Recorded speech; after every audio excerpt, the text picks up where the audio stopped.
আসসালামু আলাইকুম। আজকে ক্লাসে চতুর্থ শ্রেণীর গণিত বইয়ের ৭৮ পাতায় যে অঙ্কগুলো আছে সেই অঙ্কগুলো করে দেখাবো। তো তোমরা সবাই ৭৮ পৃষ্ঠা বের করো। দেখো ৬ নম্বর দিয়ে লেখা আছে গিয়াস সাহেবের ৫,৫০০ টাকা ছিল, সেখান থেকে তিনি ১,৫০০ টাকা নিজের জন্য রেখে বাকি টাকা দুই সন্তানকে সমানভাবে ভাগ করে দিলেন। প্রত্যেক সন্তানকে তাদের মা আরও ১,৮০০ টাকা করে দিলে তাদের প্রত্যেকের কত টাকা হবে?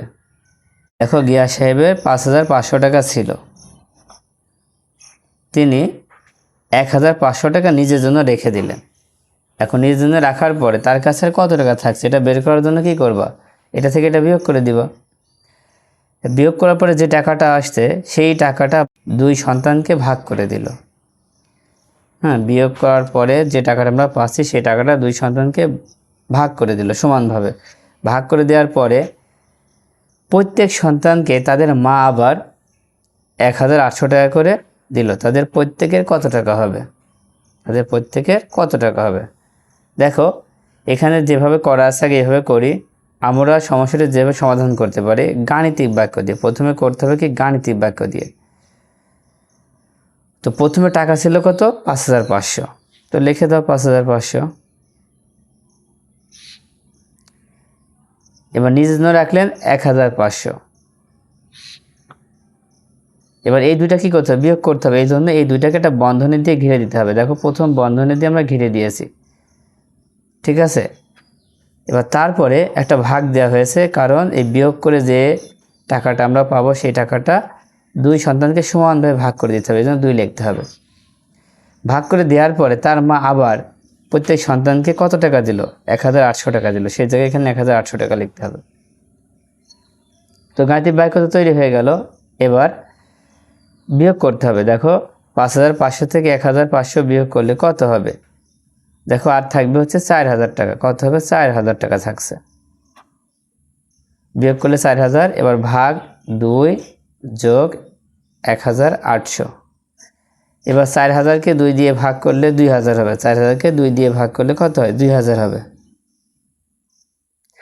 আর যোগ দিয়ে ১,৮০০।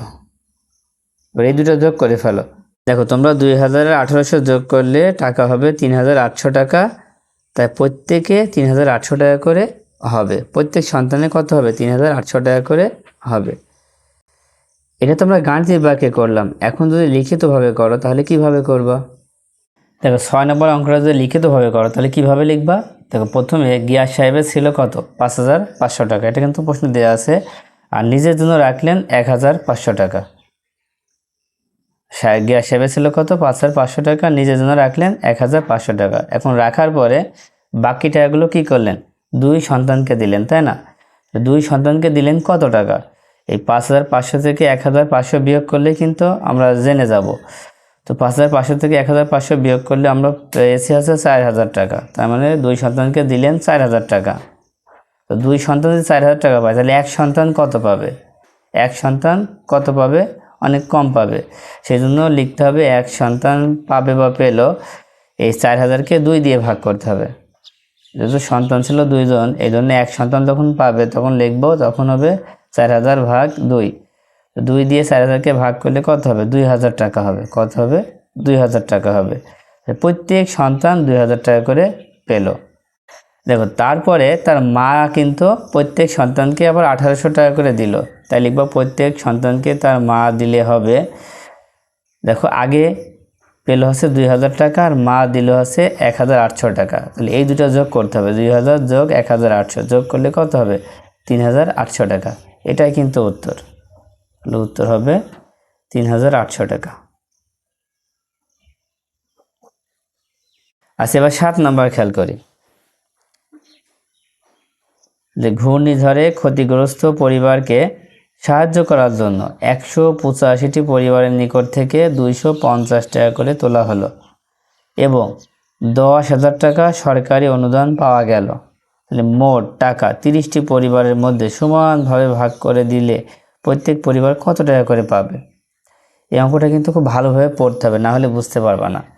দেখো ঘূর্ণিঝড়ে ক্ষতিগ্রস্ত পরিবারকে সাহায্য করার জন্য ১৮৫টি পরিবারের নিকট থেকে ২৫০ টাকা করে তোলা হলো।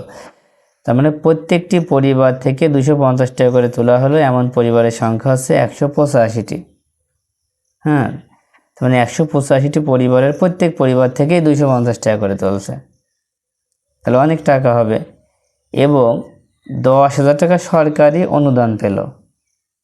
এখন কথা আছে মোট টাকা 30টি পরিবারের মধ্যে সমানভাবে ভাগ করে দিলে প্রত্যেকে কত টাকা করে পাবে সেটা বের করতে হবে।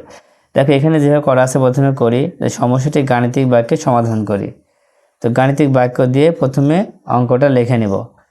তো আমাদের দেখো মোট পরিবার ছিল 185টি, তাই না? প্রথমে লিখবো 185টি, তারপর গুণ চিহ্ন দিয়ে লিখবো হচ্ছে 250,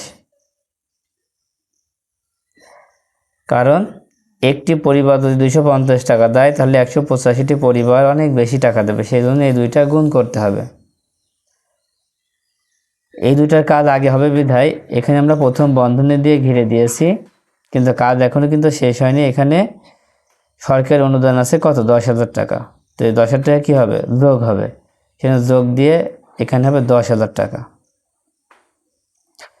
যেহেতু এখানে প্রথম বন্ধনী ব্যবহার হয়েছে তাই এখানে আরেকটা বন্ধনী দিলে দ্বিতীয় বন্ধনী হবে। তো দ্বিতীয় বন্ধনী এখানে একটা আর এই প্রথমে একটা, ঠিক আছে? তারপরে ভাগ দিয়ে কত হবে? দেখো সরকারি অনুদান পাওয়া গেল, মোট টাকা 30টি পরিবারের মধ্যে সমানভাবে ভাগ করে দিলাম। এখানে ভাগ করার কথা বলা হচ্ছে কত দিয়ে? 30 দিয়ে, তাই এখানে 30 লিখে ফেলো। এবার এই দুইটা গুণ করতে হবে, গুণ করলে কত হবে? দেখো তোমরা তো গুণ পারো, সেই জন্য আমি একবারে বসাই দিলাম। 185 আর 250 গুণ করলে হবে 46,250। কত হবে? 46,250। এবার যোগ দিয়ে এই 10,000, ভাগ দিয়ে এই 30। এখন খেয়াল করো এখানে যোগ আছে, তো যোগ করে ফেলো। 10,000 আর 46,250 মানে 56,250, 56,250। এবার ভাগ দিয়ে কত হবে? 30 হবে। তো 30 দিয়ে 56,250কে ভাগ করলে কত হতে পারে? দেখো 30 দিয়ে 56,250কে ভাগ করলে উত্তর পাবো 1,875 টাকা। কত পাবো? 30 দিয়ে 56,250কে ভাগ করলে 1,875 টাকা পাবো, ঠিক আছে? তাহলে প্রত্যেকে 1,875 টাকা করে পাবে। আচ্ছা, এখন যদি এই অঙ্কটা লিখিতভাবে করো তাহলে কীভাবে করবা? প্রথমে লিখবা যে একটি পরিবার দিল 250 টাকা, অর্থাৎ 185টি পরিবার দিল 250 গুণ 185, গুণ করে কত পেয়েছি? 46,250 টাকা। কত হচ্ছে? 46,250 টাকা। এবার পরিবার থেকে দিল হচ্ছে 46,250 টাকা, সরকার অনুদান পেল হচ্ছে 10,000 টাকা। সব মিলে মোট কত হচ্ছে? 56,250 টাকা। তো 56,250 টাকা এখন আমরা কয়টি পরিবারকে দেব? 30টি পরিবারকে দেব। তাই লিখব, দেখো 30টি পরিবার পেল 56,250 টাকা, আর একটি পরিবার পেল, যেহেতু আমাদের একটি পরিবার বের করতে হবে তাই একটি পরিবার পেল 56,250কে এই 30 দিয়ে ভাগ করতে হবে।